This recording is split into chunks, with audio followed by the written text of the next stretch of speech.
والله الحمد لله احنا كنا عاملين حسابنا ان احنا جايين اصلا فريق برشلونه في ماتش امبارح فرقه كبيره، يعني كنا عايزين نعمل اداء اكتر منها نتيجه. كنا بنحاول ان احنا نعمل نتيجه مع برشلونه، بس احنا غالبا جايين عارفين ان احنا هنلعب الافريقي اللي هو المنافس لينا في القاره بتاعتنا. والحمد لله احنا بعد ماتش برشلونه امبارح روحنا وبقينا مركزين ان احنا عندنا ماتش يعتبر نهائي افريقيا بالنسبه لنا، خصوصا ان في بطوله افريقيا في شهر واحد عندنا في مصر استاد القاهره.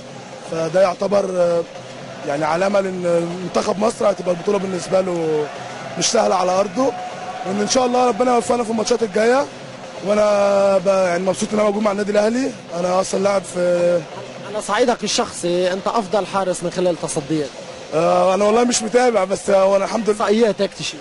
انا ما شاء الله ما متابع الاحصائيات، بس انا يعني جاي مركز. انا اول بطوله ليا مع النادي الاهلي، ان انا لسه رايح النادي الاهلي السنه دي، بس الحمد لله يعني ان ربنا كرمني وان انا اقدر اشيل النادي الاهلي الفتره الجايه، وربنا يكرمنا ان شاء الله باذن الله.